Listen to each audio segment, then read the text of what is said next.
Mumbai. That's a COVID care facility looking after serious patients who are dealing with COVID. Now, the centre has allowed shopping malls in non-containment zones to resume operations from the 8th of June, subject to state approval. So far, there has been no order on reopening malls in big cities like Mumbai and Delhi. For Delhi, however, a call on reopening malls could be taken around the 7th of June after assessing the ground situation. Shopping Centres Association of India has laid down a list of standard operating protocols for malls to follow. These range from not more than 50% employee strength at malls till further notice, to temperature screenings, to a cap on entry to the stores operating inside these malls. The SCAI last week had said that malls have lost over 90,000 crore rupees in the first 2 months of the lockdown.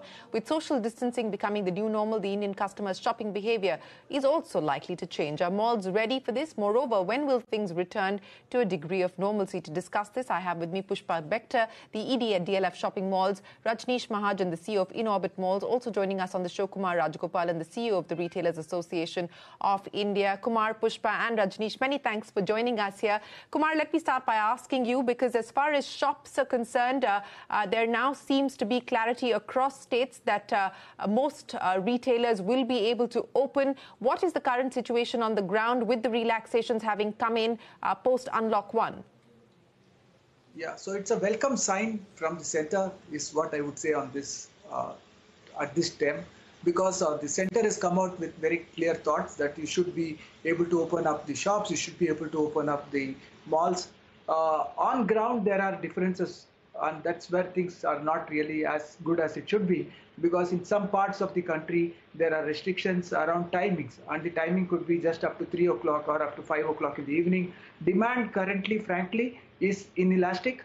And when you have the shops getting opened only for lesser number of hours, it does not really take care of social distancing norms, or the other way around, where people are really not willing to come in. There are places like in Mumbai where things would open up, but there is going to be an odd and even day. Some parts would be open at some point of time. Some days the other part gets opened up the other day. This odd even was something that happened in Delhi, and we know it created all kinds of confusion on the minds of customers. They were not sure when a shop would be open, and they were worried of going out on the day when they would find the shop to be shut. So that is the other part that's happening in some part. In Tamil Nadu, that's a very different issue. There the thing is that you are allowed to open up shops, and malls would open up later on, I hope. But the fact is that they do not allow air conditioners to be on inside these stores. Now this is in the middle of summer, and it's very difficult to sell for shopkeepers to be inside or to allow customers inside.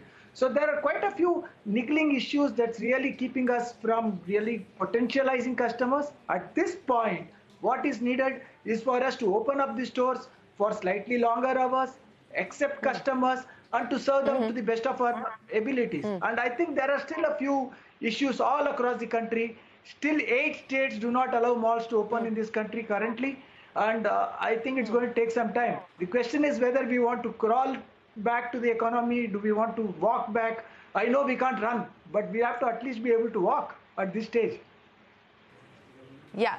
No, I get what you're saying, and yes, we are seeing different guidelines being put in place by different states as well. But I just want to get a sense from you now in terms of the health of the retail sector. Our last conversation that we had, you were very concerned, you were very apprehensive about how many retailers would in fact be able to pull through this crisis. Is there now a number that you can share with us on the back of the feedback and the data that you've been able to collect on the health of the retail business?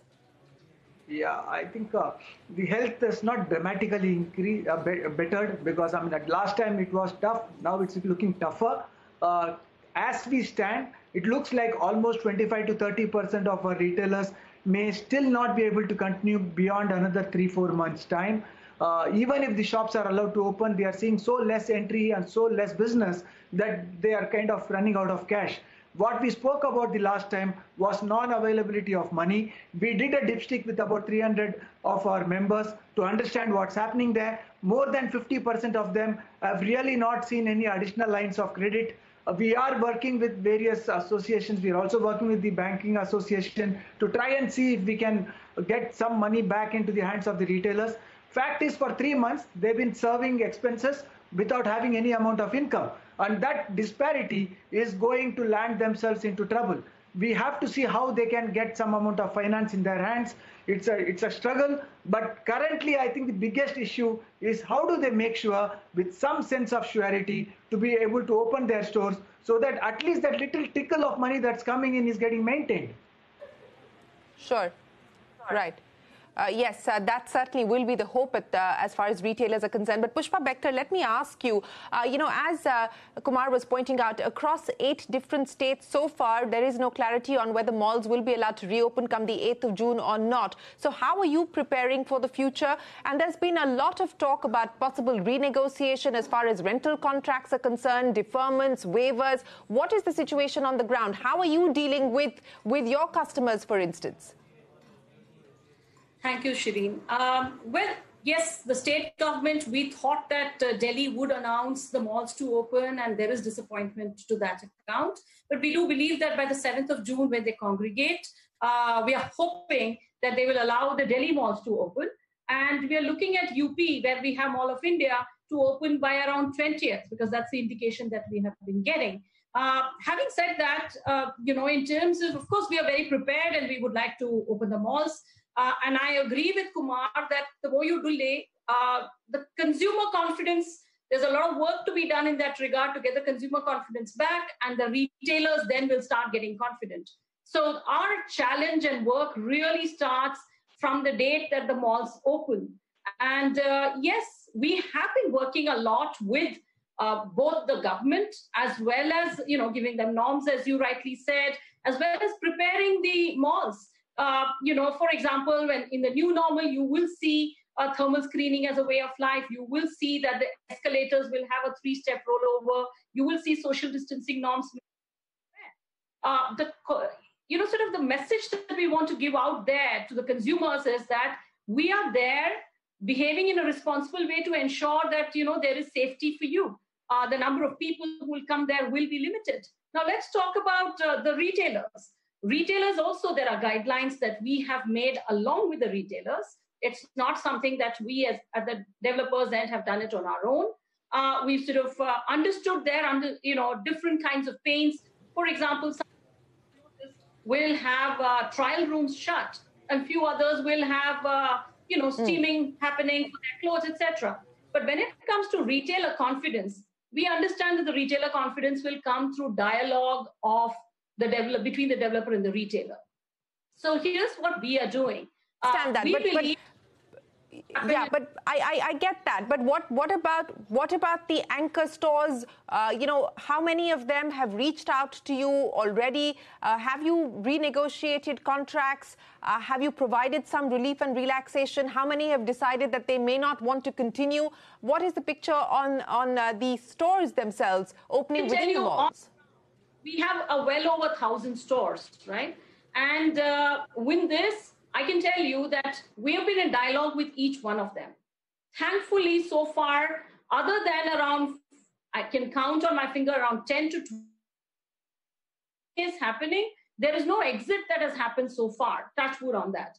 That's because we have been having constant dialogue with our tenants. And our tenant partners, Shereen, I would like you to understand that they have some very high sales volume stores at our DLF malls. So they will also realign their business. I understand that they may look at their loss-making stores and say if they want to shut that, but the retailers will want to open their profit-making stores and put their best foot forward. But Delhi as a market is a high consumption market.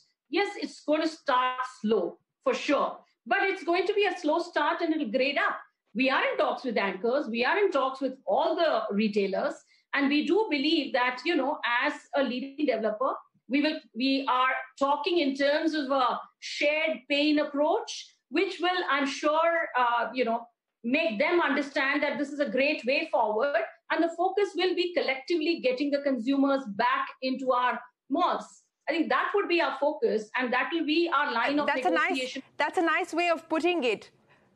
That's a nice way of putting it, a shared pain approach. So let me take that across to Rajneesh Mahajan. Rajneesh, how much of the pain are you going to be sharing? What is the current situation as far as Inorbit is concerned in terms of being able to restart, in terms of your conversations with anchor tenants as well as other retailers? How are you seeing them approach the future? So of our malls, I see 3 properties opening next week, which is in Baroda, Bangalore, and Hyderabad. These states have allowed operations from 8th of June, and we are gearing up to start operations in these malls. Bombay, still there is no clarity in timelines, and both our malls in Bombay would be waiting for such announcements to come in to understand when we can start welcoming our customers to the malls. In terms of retailers, we are in constant dialogue with all the retailers, and we understand this has been a complete 1 quarter wiped off, where there has not been top line coming in, and they have their own establishment cost. And I think what has happened is the retailers also understand that as malls we have our own establishment cost, and there is no pool of money available to be thrown out. So hence there is a long-term plan which is getting casted where people are looking at lockdown period and the ramp up period of 2 to 3 months where we have to work together. So most of the discussions are around this 4 to 5 month or 6 month period where we have to understand and support each other to come back to normalcy. And I see by the festive season things getting more normalized. You know, whenever we open a new mall, the discussions are not in terms of month-on-month growth or year-on-year growth. In the initial phase of a mall opening, it is always a week-on-week growth that we study.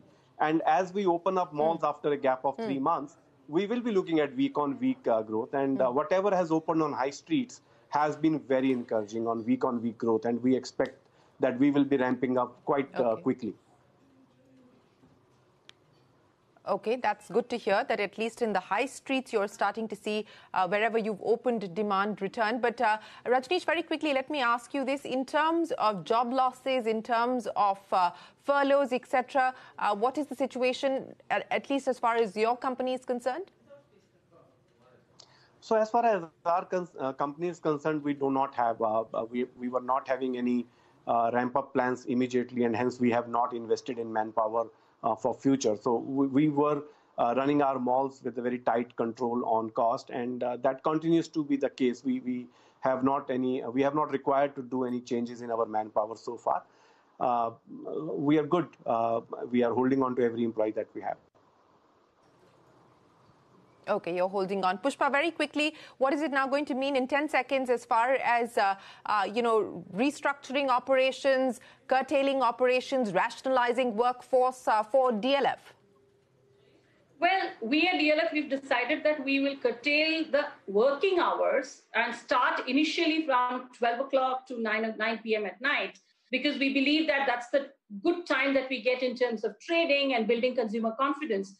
That has increased or resulted in a few savings. Whatever are the operational savings that we have, we are passing that on directly to the retailers. Even during lockdown, we reduced the common area maintenance by around 25%, and we ensure transparency to that account, and we'll continue to do so. See, we are aware, Shereen, we are sensitive to the fact that it's a period where the operational costs have to be very, very tight. But talking about DLF per se, all the salaries have been paid so far. And yes, maybe we will be cautious about growth. We will first have to get the operations straightened. And as Rajneesh says, we have now 6 malls to reopen. And our focus will be to reopen them in a very cautious but sure manner. And operationally, the costs have been, as it is, very, very tight over the past year. And we'll continue to do so. And whatever are the benefits, we'll pass it on to the retailer. All right, Kumar, exactly 10 seconds. Is there a number now that you've been able to collate across the association from feedback that's coming in terms of the job losses? Well, as of now, the estimate looks like for the full sector, and I'm not talking only for our association members, the whole sector might be landing up into about 5 million job losses, the way things are currently. And I'm talking about the formal and informal retail all told. Because per day, the so-called non-essential retail is actually 5,000 crores. That means 1,50,000 crores. For 2 months, we've kind of shut that down. So almost 300,000 crores of business has been lost. And that's something that's not going to be easy to digest. And therefore, we believe that it could be that kind of a number. About 5 million people may land up losing their jobs. Plus, it also includes people who've gone back, migrants. Let's not, almost 25% of the labor force has been migrants, and those have actually gone back. Okay. So that is the estimation that you're working with. It could result in a job loss of 5 million people across the formal and the informal retail sector. Kumar, Rajagopalan, Pushpa, Bector and Rajneesh Mahajan, thanks very much for joining us. We wish you the very best of luck as you look at restarting operations. Thanks for joining us here on Restarting India. With that, it's time for us to wrap up this special edition. Stay tuned. There's a lot more coming up.